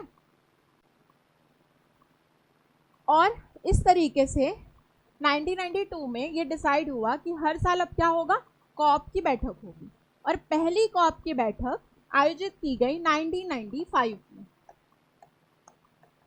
कॉप 1। देखो अभी तक 30 कॉप हो गए, तो हमको सारे कॉप नहीं पढ़ने। ठीक है, 30 कॉप पढ़ोगे तो फिर कुछ और याद ही नहीं रख पाओगे, तुम लोग सब भूल जाओगे। ठीक है, तो 30 कॉप नहीं पढ़ने हमको, और अभी तुम लोग ऐसे भी बच्चे हैं जो आने वाले 2 साल बाद उनका अटेम्प्ट है। ठीक है, उनके लिए और 2 कॉप जुड़ जाएंगे, तो इतने कॉप नहीं पढ़ने। रीसेंट में पिछला कॉप पढ़ना है, रीसेंट ये वाला कॉप पढ़ना है ना, और होने कौन सा वाला है ये कॉप पढ़ना है, ये 3 तो पढ़ना ही है। लास्ट कौन सा हुआ है, इस साल कौन सा हुआ है, और आगे कौन सा होने वाला है, ये 3 कॉप एकदम जरूरी पढ़ने के लिए, करंट में क्वेश्चन आ सकता है इसमें। इसके अलावा मैं जो अभी जो कॉप बताऊंगी वो याद रखना, जो इंपॉर्टेंट कॉप है वो। ठीक है, ठीक है, तो कॉप पहली बैठक हुई बर्लिन में, लिखो बर्लिन। कहाँ है बर्लिन, जर्मनी में। जर्मनी में कॉप की पहली बैठक आयोजित की गई 1995 में। ठीक है, अब इसमें यही बातें की गई कि कौन कौन देश शामिल होगा। ठीक है, आगे चल के हमारा मेन फोकस किस पर होने वाला है, कैसे क्लाइमेट चेंज के इफेक्ट को हम कम करेंगे। ठीक है, इसमें कोई खास ऐसा प्रोटोकॉल नहीं आया, कोई खास बात नहीं हुई, बस पहला कॉप है इसलिए आप लोगों को याद रखना है। पहला कॉप कब हुआ, 1995 में, है ना, कहाँ हुआ, बर्लिन में। ठीक है, ये याद रखिए। इसके बाद कॉप 2 याद मत रखो, सीधा कॉप 3 याद रखो। तो नेक्स्ट लिखो 1997 में कॉप 3, ये हुआ था क्योटो सिटी जापान में।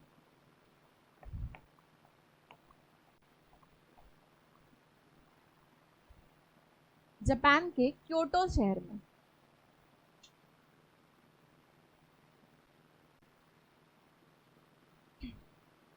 कॉप 3 1997 में। ये बहुत इंपॉर्टेंट कॉप है, कॉप 3 जो 1997 में हुआ था। कॉप 3 इसलिए इंपॉर्टेंट है क्योंकि इसमें ग्रीन हाउस गैस के कंसंट्रेशन को कम करने के लिए और ग्रीन हाउस इफेक्ट को कम करने के लिए एक प्रोटोकॉल तैयार किया गया।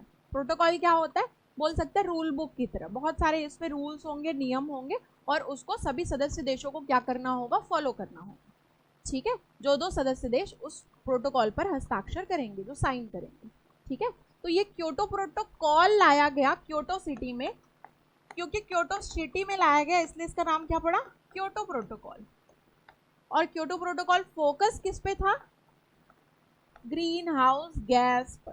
ठीक है, यानी कि ग्रीन हाउस गैस के एमिशन को कम करने पर, ग्रीन हाउस गैस के हरित गृह गैस के उत्सर्जन को कम करने के लिए क्योटो प्रोटोकॉल जो है वो लाया गया था। कहाँ पर, क्योटो सिटी जापान में, कॉप 3 1997। क्या है क्योटो प्रोटोकॉल, ये मैं बाद में बताऊंगी क्योंकि क्योटो प्रोटोकॉल अभी लागू नहीं हुआ। सिर्फ बात की जा रही है क्योटो सिटी में कि हमको एक, मान लीजिए कि जैसे आप लोग सब लोग हो, आप लोग आपस में बात बस कर रहे हो कि हमको एक टाइम टेबल बनाना पड़ेगा, सीजीपीएससी इस साल निकालना जरूरी है, तो इतने दिन में इतना सिलेबस का, लेकिन आपने एग्जीक्यूट नहीं किया, अभी सिर्फ बात कर रहे हो। वैसे ही इन्होंने क्या किया है, अभी एग्जीक्यूट नहीं किया, ना ही कोई फ्रेमवर्क तैयार किया, अभी सिर्फ ये लोग क्या कर रहे हैं, बात कर रहे हैं। और इस बात की शुरुआत कहाँ पर हुई है, क्योटो में, इसीलिए इस प्रोटोकॉल का नाम पहले ही निर्धारित कर दिया गया, क्योटो प्रोटोकॉल। आई बात समझ में, ना ये लागू हुआ है अभी और ना ही फ्रेमवर्क तैयार हुआ है। ठीक है, अभी ये कुछ नहीं हुआ है, इसका सिर्फ नो एग्जीक्यूशन है ना, जैसे आप लोग का है। नहीं, आप लोग एग्जीक्यूट करोगे, अच्छे बच्चे हो। चलो, हो गया ये क्योटो वाला। ठीक है, अब इस टाइम पे यूएसए के, हाँ एक इंपॉर्टेंट चीज है, यूएसए का बहुत बड़ा रोल था क्योंकि 1991 में यूएसए क्या बन जाता है, सुपर पावर, है ना। इस टाइम पे क्या होता है, कोल्ड वॉर खत्म हो जाता है। कोल्ड वॉर खत्म होता है, यूएसएसआर बहुत सारे टुकड़ों में क्या हो जाता है, बढ़ जाता है, बहुत सारे। ठीक है, अभी जितने आप देखते हो, अभी यूक्रेन भी क्या था, पहले यूएसएसआर का हिस्सा था, रशिया, यूक्रेन, किर्गिस्तान, कजाकिस्तान, तान वाले जितने सुनते हो, पहले सब किसमें शामिल थे, यूएसएसआर में, पाकिस्तान नहीं था भाई। ठीक है, तो यूएसए क्या बन गया, सुपर पावर बन गया। ठीक है, पूरे विश्व में यूएसए का डंका बज गया अभी, सबसे बड़ा पावरफुल देश इस टाइम पे अभी भी कौन है, यूएसए ही है। ठीक है, उस टाइम पे 1991 के आसपास में कोल्ड वॉर खत्म हुआ, यूएसएसआर का विघटन हो गया, पूरी तरीके से वो डिवाइड हो गया बहुत सारे छोटे छोटे पार्ट्स में, और यूएसए सुपर पावर बन गया। अब यूएसए का रोला होगा, यूएसए जो बोलेगा करना पड़ेगा। ठीक है, अब क्योटो प्रोटोकॉल में यूएसए की सहमति बहुत ज्यादा जरूरी थी, है ना। यूएसए में इस टाइम पे, अच्छा यूएसए में दो पार्टीज हैं, कौन कौन सी दो पार्टीज हैं, डेमोक्रेटिक एंड रिपब्लिकन। दो पार्टीज हमेशा रूल करती हैं, मतलब ऑल्टरनेट, डेमोक्रेटिक आया रिपब्लिकन आया, डेमोक्रेटिक आया रिपब्लिकन आया, इस टाइप से। ठीक है, हाँ डेमोक्रेटिक बार बार हो सकता है। ठीक है, तो यही दो पार्टी हैं। ठीक है, तीसरी पार्टी कोई नहीं है वहां पर, है ना, दो ही पार्टी के नेता चुनाव के लिए खड़े होंगे और वही उम्मीदवार बनेंगे और वही जीतेंगे, ये फिक्स है। दो ही पार्टीज हैं, डेमोक्रेटिक एंड रिपब्लिकन। ठीक है, इन दोनों पार्टी के नेता जो हैं, इनका स्वभाव अलग अलग है। डेमोक्रेटिक पार्टी के नेता थोड़े कैसे हैं, उदारवादी, लिबरल टाइप के। ठीक है, इनका ज्यादा झुकाव रहता है ह्यूमन राइट्स पे, इन्वायरमेंट के मुद्दों पर, मानव अधिकार पर हो गया, पर्यावरण पर। ठीक है, मतलब ये डेवलपमेंट करना चाहते हैं, बट ये सस्टेनेबल डेवलपमेंट की ओर फोकस थोड़ा ज्यादा करते हैं, उतना ज्यादा तो नहीं रहता, बट हाँ थोड़ा झुकाव रहता है इनका कि हाँ ठीक है, इन्वायरमेंट पर भी थोड़ी बात कर लेते हैं, इससे थोड़ा बहुत इकोनॉमी अगर डिस्टर्ब हो तो कोई दिक्कत नहीं है, हम तो इतने बड़े सुपर पावर हैं। ऐसा अप्रोच किसका रहता है, डेमोक्रेटिक पार्टी का। डेमोक्रेटिक पार्टी का, ठीक है। और वही दूसरी ओर एक पार्टी है जिसका नाम है रिपब्लिकन पार्टी। ये जो रिपब्लिकन पार्टी है, ये हमेशा अपोज करते हैं किसको, इन्वायरमेंट, ह्यूमन राइट जैसे मुद्दों पर। तुम लोग कभी डोनाल्ड ट्रंप को बात करते हुए सुने हो, इन्वायरमेंट पर बात करते हैं सब बैठकर, हाँ इन्वायरमेंट को इतना हार्म हो रहा है, वो तो मानने को ही तैयार नहीं कि इन्वायरमेंट जैसा कोई मुद्दा है। वो बोलता है कि दुनिया में कुछ हार्म वाम नहीं हो रहा है, कोई क्लाइमेट चेंज नहीं, ये सबके दिमाग का भ्रम है। हमको सिर्फ इकोनॉमिक डेवलपमेंट पे फोकस करना है, पैसा चाहिए पैसा, सिर्फ पैसा चाहिए। ये बात कौन करते हैं? Republican party. रिपब्लिकन पार्टी का सिर्फ और सिर्फ फोकस इकोनॉमिक डेवलपमेंट पे होता है, सिर्फ और सिर्फ। ना वो पर्यावरण के मुद्दों पर बात करना चाहते हैं, ना किसी ह्यूमन राइट पर, कुछ नहीं, उनको किसी से मतलब नहीं। दो देश आपस में लड़ते लड़के मर जाए, खत्म हो जाए, ठीक है, और 2-4 बम अमेरिका गिरा देगा, है ना। लेकिन उनको सिर्फ और सिर्फ क्या चाहिए? अमेरिका का इकोनॉमिक डेवलपमेंट चाहिए। ये दो पार्टीज हैं, दोनों की विचारधाराएं अलग हैं। जब जब जो जो पार्टी रूल करेगी उसके अकॉर्डिंग कॉप के रिजल्ट बदलते जाएंगे। अभी जब कॉप 3 आया था, इस टाइम पे डेमोक्रेटिक पार्टी के प्रेसिडेंट थे, इनका नाम था बिल क्लिंटन। अब डेमोक्रेटिक पार्टी का अप्रोच कैसा रहा है, ये सब एग्जाम में लिखना नहीं है। एग्जाम में पॉलिटिकल चीजें नहीं लिखनी है, ना प्रेसिडेंट का नाम लिखना है, ना कोई पार्टी लिखनी है, कुछ भी नहीं लिखना। अगर आप लिखना भी चाहते हो तो पॉलिटिकल डिस्टर्बेंस, इस तरीके से शब्द, या फिर राजनीतिक उथल पुथल, ऐसे शब्द आप यूज कर सकते हो। बट आपको ना किसी पार्टी का नाम मेंशन करना है, ना किसी प्रेसिडेंट का नाम मेंशन करना है। ये सब मैं आपको याद रहे इसलिए कहानियां बता रही हूँ, ठीक है, एग्जाम में नहीं लिखना। हाँ, तो इस टाइम पे डेमोक्रेटिक पार्टी के प्रेसिडेंट थे बिल क्लिंटन, और बिल क्लिंटन का अप्रोच था कि ठीक है, हमको डेवलपमेंट करना है, इकोनॉमिक डेवलपमेंट करना है, बट ठीक है, इन्वायरमेंट को भी क्या करना होगा, साथ में लेकर चलना होगा, ठीक है। इन्वायरमेंट भी एक अच्छा मुद्दा है, ठीक है, जिसमें हम सभी देशों को मिलकर विचार करना चाहिए। ऐसा किसका कहना था? बिल क्लिंटन का। तो इसीलिए इन्होंने सहमति दे दी क्योटो प्रोटोकॉल में कि हाँ, एक ऐसा प्रोटोकॉल तैयार करो सभी मिलके, जिस पर हम लोग ग्रीन हाउस गैस के एमिशन को कम करने पर इसके लिए एक रूल तैयार करें, जिसमें सभी सदस्य देश हस्ताक्षर करें और उस रूल को मिलकर फॉलो करें। इस पर एग्री हो गए थे कौन? Bill Clinton. इतनी चीजें क्लियर हुई, ठीक है। अब उसके बाद आप लोग सीधा याद रखो कॉप 7। नेक्स्ट लिखिए कॉप 7, 2001 कॉप 7। अच्छा, सिटी लिखिए मराकेश, मोरक्को। मराकेश शहर का नाम है मोरक्को में। मोरक्को में हुआ था आपका कॉप 7 2001 में, ये याद रखना है। ये इंपॉर्टेंट क्यों है?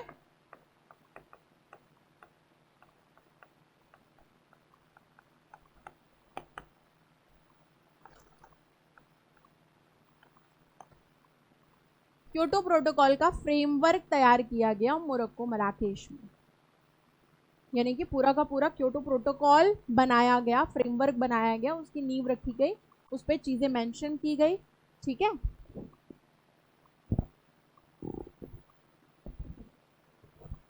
वॉइस क्लियर नहीं आ रही क्या तुम लोग को?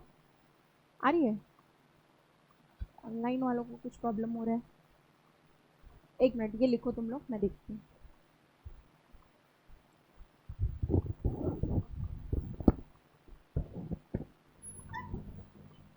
वो ऑनलाइन वालों को कुछ इशू है वॉइस का, आवाज।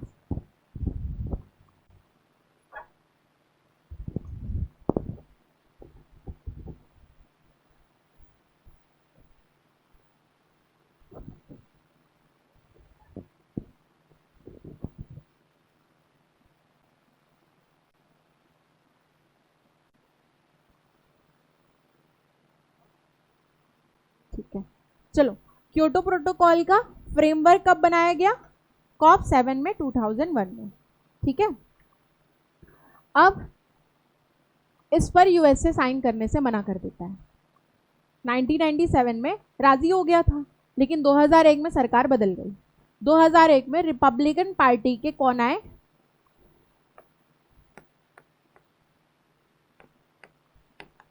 जॉर्ज डब्ल्यू बुश, ठीक है। और जॉर्ज बुश थे किस पार्टी से? रिपब्लिकन पार्टी से। इन्होंने अपोज किया, इन्होंने कहा ऐसा कोई मुद्दा नहीं है, इससे हमारी इकोनॉमिक ग्रोथ जो है वो अफेक्ट होगी, और इकोनॉमिक ग्रोथ अफेक्ट करना यूएसए अफोर्ड नहीं कर सकता, हम ऐसे किसी भी प्रोटोकॉल पर साइन नहीं करेंगे। ये सीधे सीधे मना कर दिया किसने? यूएसए ने। ठीक है, इतनी चीजें क्लियर हुई। तो कॉप 7 में क्योटो प्रोटोकॉल लागू नहीं हो पाया। ठीक है, इतनी चीजें याद रखना। और कनाडा ने भी साइन नहीं किया। यूएसए जो है हमेशा खुद अपोज नहीं करता, वो किसी और के कंधे पर बंदूक रखकर चलाता है, होता है ऐसा हमेशा। आज भी उसका वही अप्रोच है, आज भी दो देशों को लड़ाकर खुद शांत बैठ जाएगा। ठीक है, ऐसा हमेशा से अप्रोच रहा है यूएसए का। तो यूएसए डायरेक्ट अपोज नहीं करता, यानी कि जॉर्ज बुश जो है वो डायरेक्ट मना नहीं करते, वो कनाडा को भड़काते हैं। कनाडा को भड़काते हैं कि देखो इंडिया है, चाइना है, अभी ये लोग क्या है, डेवलपिंग नेशन है, अभी अभी ये लोग आज़ाद हुए हैं, कुछ टाइम हुआ है, अब ये लोग क्या करेंगे, ज़्यादा से ज़्यादा इंडस्ट्रियल ग्रोथ करेंगे, इनके यहाँ पर आने वाला है इंडस्ट्रियल रिवोल्यूशन। ठीक है, और इंडस्ट्री बहुत ज़्यादा होंगे, इनका इकोनॉमिक ग्रोथ होगा, तो ये लोग क्या करेंगे, कार्बन एमिशन ज़्यादा करेंगे, है ना। ये लोग कार्बन एमिशन ज़्यादा करेंगे और हम कार्बन एमिशन कम करेंगे, क्योंकि हम तो क्योटो प्रोटोकॉल पर साइन कर रहे हैं। अब हम कार्बन एमिशन नहीं करेंगे तो हमारी इंडस्ट्रीज क्या होगी, अफेक्ट होगी, हमारा इकोनॉमिक ग्रोथ, आर्थिक जो वृद्धि है वो क्या हो जाएगी, रुक जाएगी। तो क्या तुम इसके लिए राजी हो, ऐसा कहता है कनाडा को। कनाडा बोलता है नहीं नहीं भाई, मैं साइन नहीं करूंगा। तो कनाडा पहले मना करता है साइन करने से, खुद यूएस से नहीं करता, कनाडा मना कर देता है कि मैं साइन नहीं करूंगा क्योटो प्रोटोकॉल में। अब ऐसा कोई भी सदस्य जो साइन करने से मना कर दे तो क्या वो प्रोटोकॉल लागू हो पाएगा, नहीं हो पाएगा। अब ये क्योटो प्रोटोकॉल लागू नहीं होता। इसके बाद आप लोगों को नेक्स्ट जो कॉप याद रखना है वो आपको, हाँ कॉप 8 भी याद रख लो, क्योंकि ये इंडिया में हुआ था। कॉप 8 में कोई खास चीज नहीं हुई थी, बट आप लोगों को याद इसलिए रखना है क्योंकि इंडिया में हुआ था। कॉप 8 2002, 1 में हुआ था कॉप 7, तो 8 2002 में, न्यू दिल्ली इंडिया में, न्यू दिल्ली इंडिया में। इसमें कोई खास बात नहीं हुई थी। आप लोगों को अब सीधा याद रखना है कॉप 11 2005, कॉप 11।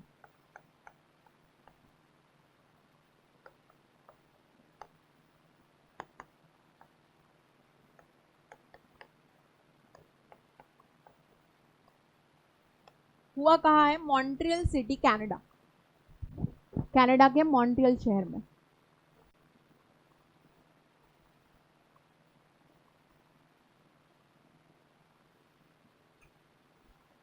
इंपॉर्टेंट है ये। इंपॉर्टेंट क्यों है, क्योंकि अब कनाडा जैसे तैसे करके मान जाता है क्या करने के लिए, क्योटो प्रोटोकॉल पर हस्ताक्षर करने के लिए।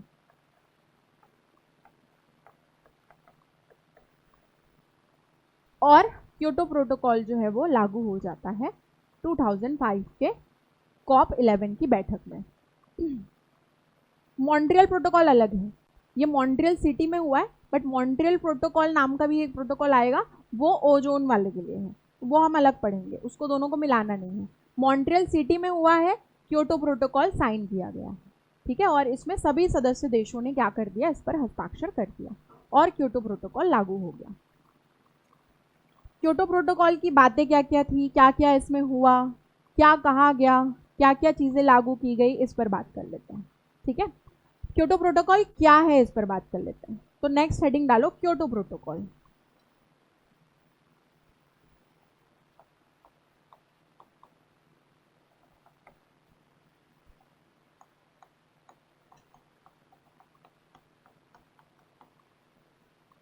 क्योटो प्रोटोकॉल में दो कैटेगरीज रखी गई, एनेक्स 1 एंड एनेक्स 2 एंड 3।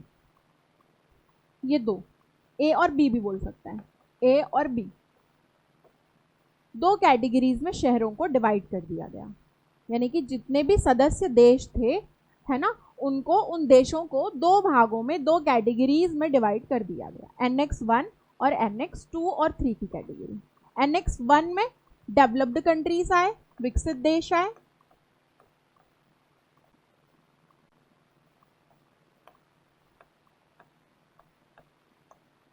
और डेवलपिंग कंट्रीज आए,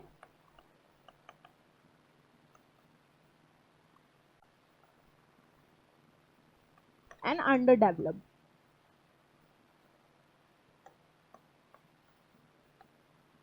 अविकसित या अल्प विकसित बोल सकते हैं।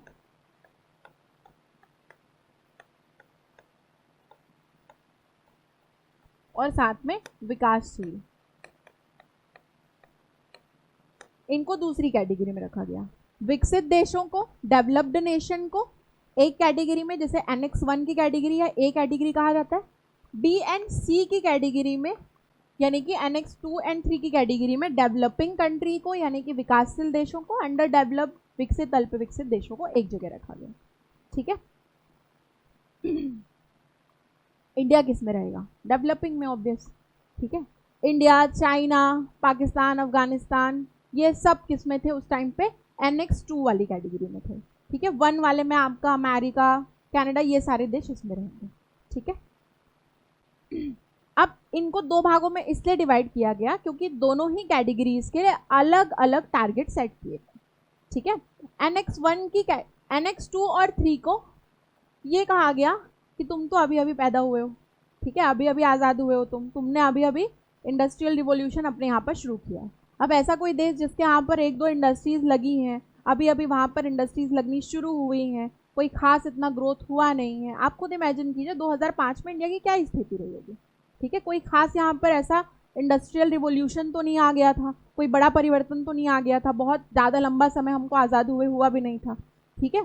तो इंडिया और चाइना और भी ऐसे देश जो कि डेवलपिंग नेशन की कैटेगरी में आते थे, वहाँ पर अगर इंडस्ट्रियल रिवॉल्यूशन हुआ ही नहीं है और पहले ही वहाँ पर सैंक्शंस लगा दें, बैन लगा दें, रेस्ट्रिक्शंस लगा दें, तो क्या वो देश अभी ग्रो कर पाएगा? नहीं कर पाएगा। इसीलिए उन देशों को दूसरी कैटेगरी में डाला गया कि ठीक है, तुम कर सकते हो। ठीक है। थोड़ा बहुत इन्वायरमेंट को ध्यान में रखते हुए तुम्हारे लिए अलाउ है कि तुम कर सकते हो। ठीक है। लेकिन एनेक्स 1 की कैटेगरी में डेवलप्ड कंट्री को रखा गया जो इंडस्ट्रियल रिवॉल्यूशन पहले ही कर चुके हैं, औद्योगिक क्रांति जिनके यहाँ पर पहले ही आ चुकी है, जो इनफ क्या कर चुके हैं? कोल बर्निंग कर चुके हैं, और उसकी वजह से ग्लोबल वार्मिंग की कंडीशन अभी देखी जा रही है। उन देशों को एनेक्स 1 की कैटेगरी में रखा गया, विकसित देशों की कैटेगरी में रखा गया। और इनको ये टारगेट दिया गया कि आप लोग 2008 से 2012 तक का समय ले लो, 2008 से 2012 तक का समय ले लो, और इतने समय में आपको अपने यहाँ का टेम्परेचर 1990 में, यानी कि प्री इंडस्ट्रियल एरा में जो आपके यहाँ पर टेम्परेचर था, उससे लगभग 5.2% टेम्परेचर में गिरावट करना होगा। ये आया समझ में? नहीं आया? 1990 में जो तापमान आपके यहाँ था, उस तापमान से 5.2% आपको टेम्परेचर क्या करना होगा? कम करना होगा। कब से कब तक टारगेट दिया गया? 2008 से 2012 के बीच में। इतना आपको समय हम लोग दे रहे हैं। इतने समय में आप क्या करो? 1990 में जो ताप था, उस ताप से 5% लगभग तापमान आप क्या करो? कम करो अपने यहाँ का। ये टारगेट दिया गया एनेक्स 1 की कैटेगरी वाले कंट्रीज को। ठीक है। अब क्या अमेरिका, कनाडा जैसे देश खुश होंगे? नहीं होंगे। ठीक है। वो तो सीधा सीधा मना ही कर देंगे, क्योंकि इंडिया, चाइना, जिन देशों का डर है उनको कि हो सकता है आगे चल के ये हमारे लेवल के बन जाएं, वो देश, उनके लिए कोई सैंक्शन, कोई रिस्ट्रिक्शंस नहीं है, उनके लिए कोई मानदंड, कोई मानक तैयार नहीं किया गया। लेकिन हमारे लिए मानक दिया गया। हमको कितना कम करना है? 5.2%। इससे तो हमारी इकोनॉमिक ग्रोथ क्या हो जाएगी? कम हो जाएगी, अफेक्ट होगी। ठीक है। तो अच्छा, और इनको इसके लिए क्या क्या चीज़ें दी गई कि आप ये टेम्परेचर कैसे कम करोगे?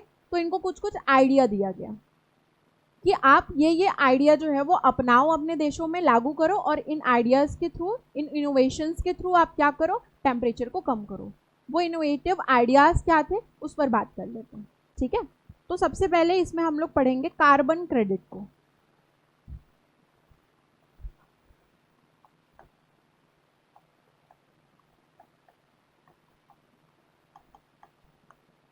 कार्बन क्रेडिट, हिंदी में भी ये लिखिएगा, कार्बन क्रेडिट।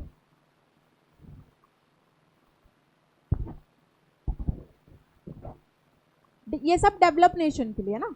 ये जो कार्बन क्रेडिट वाला कॉन्सेप्ट है, किन देशों के लिए? एनेक्स 1 वाले देशों के लिए। भाई उन्होंने कहा कि आपने टारगेट तो दे दिया कि 2008 से 2012 तक आपको 1990 से 5.2% टेम्परेचर कम करना है, ये टारगेट है। बट इस टारगेट को अचीव करने के लिए कुछ इनोवेटिव आइडिया भी तो दो। तब क्योटो प्रोटोकॉल के बाद कार्बन क्रेडिट का कॉन्सेप्ट आया। अब ये कार्बन क्रेडिट क्या है ये समझ लेते हैं, एग्जाम्पल से समझाऊंगी तो समझ आएगा।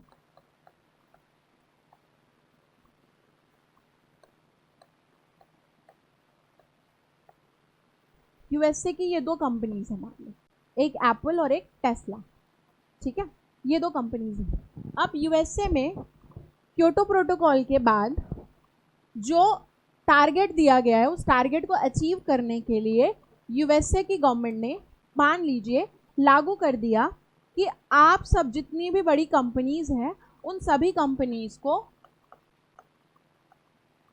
1000 टन से ज़्यादा कार्बन एमिशन नहीं करना है। 1000 टन मैक्सिमम कार्बन एमिशन होना चाहिए, ठीक है। ये यूएसए की गवर्नमेंट ने मान लीजिए एग्जाम्पल है ये, ठीक है, एग्जाम्पल है। यूएसए की गवर्नमेंट ने ये एक मानक तय कर दिया कि आपको 1000 से ज़्यादा कार्बन एमिशन नहीं करना है। 1000 आपका लास्ट लिमिट है, 1000 टन ये लास्ट लिमिट है, इससे ज़्यादा कार्बन एमिशन नहीं होना चाहिए, ठीक है। अब मान लो एप्पल की कंपनी है, इन्होंने क्या किया, बहुत सारे ऐसे तरीके अपनाए जिससे कि कार्बन एमिशन कम हो। सोलार एनर्जी अपनाई या जो भी green energy, clean energy, nuclear energy के थ्रू इन्होंने यूज़ किया और कोल बर्निंग कम की, कार्बन एमिशन कम हुआ और इन्होंने 900 टन ही कार्बन एमिशन किया, सिर्फ इतना कार्बन एमिशन किया मान लो, ठीक है। इन्होंने गवर्नमेंट के इस मानक को फॉलो करते हुए 1000 से 100 कम किया और 900 टन इन्होंने कार्बन एमिशन किया। वहीं टेस्ला ने क्या किया, इसने अपने ग्रोथ पर ज़्यादा ध्यान दिया, ठीक है। इन्होंने सोचा कि भाई हमारी कंपनी का प्रोडक्शन ज़्यादा होगा, एम्प्लॉयज़ खुश रहेंगे, कंपनी का नाम होगा, ये हमारे लिए मैटर करता है, ये कार्बन अर्बन पर इतना ध्यान नहीं देते, छोड़ो देख लेंगे गवर्नमेंट को बाद में। तो टेस्ला ने क्या किया, मान लो 1100 टन कार्बन एमिशन कर दिया। इसने क्या किया, 100 ज़्यादा कर दिया, गवर्नमेंट के मानक से 100 ज़्यादा कर दिया, और गवर्नमेंट के मानक से 100 किसने कम किया, एप्पल ने किया। एक एग्जाम्पल है, ठीक है। अब टेस्ला ने गवर्नमेंट को क्या लिया था, बहुत लाइटली लिया था कि गवर्नमेंट क्या ही करेगी, इंटरनेशनल लेवल पर इतना ज़्यादा क्या ही क्रिटिसाइज करेगा। टेस्ला की कंपनी को पूरी तरीके से इस पर सैंक्शंस लगा दिए, उसको बैन कर दिया गया, इंटरनेशनल लेवल पर बहुत क्रिटिसाइज किया गया। टेस्ला की कंपनी का नाम बहुत ज़्यादा ख़राब हो गया। बड़ी बड़ी कंपनीज़ हैं, इनके लिए इनका नाम बहुत मैटर करता है। एक बार अगर नाम गिर जाए तो वो कंपनी जो है वो उसको आगे बढ़ना, उसको ऊपर उठना बहुत उसके लिए मुश्किल हो जाता है, ठीक है। तो सैंक्शंस लग गए बहुत ज़्यादा, किसके ऊपर, टेस्ला के ऊपर, कि भाई टेस्ला ने गवर्नमेंट की बात नहीं मानी, इतना ज़्यादा कार्बन एमिशन किया, इसको इन्वायरमेंट की चिंता नहीं है, इन्वायरमेंट विरोधी है, ये नेचर लवर नहीं है, इस तरीके से विरोध किया जाएगा। सब जगह कैंडल मार्च लिए निकाले गए, टेस्ला का विरोध किया गया, उसकी कंपनी के सामने जाकर, हेड ऑफिस में जाकर लोगों ने बहुत ज़्यादा वहाँ पर प्रोटेस्ट किया। इस तरीके की कंडीशन हो गई, ठीक है। टेस्ला टेंशन में आ गई, अब कैसे करें, ठीक है, इतने सारे सैंक्शंस लग गए मेरे ऊपर, बैन लग गए। अब टेस्ला जाएगी किसके पास, एप्पल के पास, क्योंकि एप्पल ने क्या किया, यहाँ पर 100 टन कार्बन एमिशन कम किया है, ठीक है। तो यूएसए की गवर्नमेंट जो है वो एप्पल को क्या दे देगी, कार्बन क्रेडिट देगी, ठीक है। और मान लीजिए 100 टन इसने कम किया है तो इसको मिल गया 100 कार्बन क्रेडिट। एक कार्बन क्रेडिट का मूल्य कुछ होगा डॉलर में, ठीक है।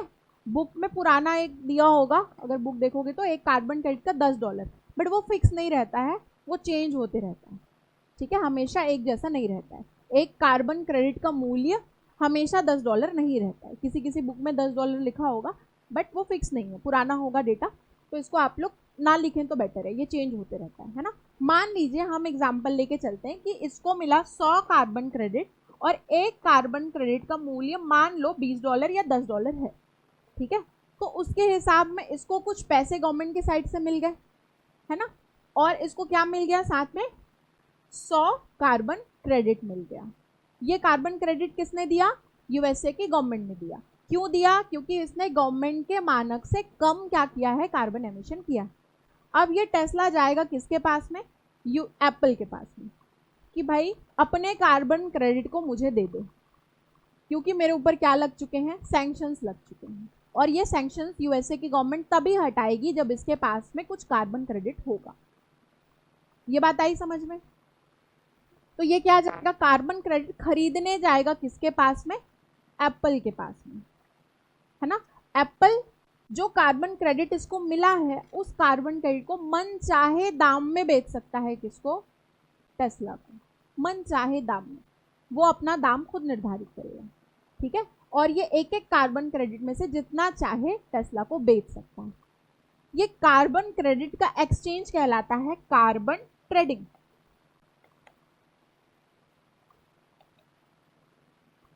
जैसे शेयर मार्केट है वैसे कार्बन क्रेडिट का एक मार्केट होता है, ठीक है। वहां पर कार्बन क्रेडिट की क्या की जाती है, सेलिंग की जाती है। इसे ही हम क्या कहेंगे, कार्बन ट्रेडिंग कहेंगे। और कार्बन क्रेडिट क्या है, आ गया समझ में। गवर्नमेंट क्या करती है, कम कार्बन एमिशन करने के लिए कुछ प्रोवाइड करती है ऋण के रूप में, क्रेडिट के रूप में, जिसे हम क्या कह रहे हैं, कार्बन क्रेडिट कह रहे हैं, ठीक है। जिसको वो कंपनी जब चाहे तब यूज कर सकती है मार्केट में उसको खरीदने या बेचने के लिए। और इसी को हम क्या कहते हैं, कार्बन ट्रेडिंग कहते हैं। तो कार्बन क्रेडिट क्या होता है, समझ में आया, नहीं आया सबको? ठीक है, और ये एग्जाम्पल है बस, ठीक है। एग्जाम्पल में इसलिए बताएंगे क्योंकि इसका डेफिनेशन बताऊंगी तो वो एकदम ही ऊपर से चला जाएगा, ठीक है। तो कार्बन क्रेडिट क्या है, अगर कोई देश मानक निर्धारित करे, ठीक है, उस मानक से अगर कम कार्बन एमिशन किया जाए तो उस कम कार्बन एमिशन के लिए इसको प्राइस मिलता है। वो प्राइस किस रूप में मिलता है, कार्बन क्रेडिट के रूप में मिलता है। और इस कार्बन क्रेडिट को वो कंपनी जब चाहे तब जितने दाम में क्या कर सकती है, खरीद या बेच सकती है। इसी को क्या कहते हैं, कार्बन ट्रेडिंग कहते हैं। आया यहाँ तक समझ में? तो ये कॉन्सेप्ट कब आया, क्योटो प्रोटोकॉल के बाद आया। क्योटो प्रोटोकॉल 2005 में लागू हुआ और जितने भी डेवलप्ड नेशन थे उन लोगों के लिए ये कॉन्सेप्ट आया कि आप अपने यहाँ पर कार्बन क्रेडिट का कॉन्सेप्ट और कार्बन ट्रेडिंग का कॉन्सेप्ट लेकर आओ, ताकि कार्बन एमिशन को क्या कर सको, आप कम कर सको, ठीक है।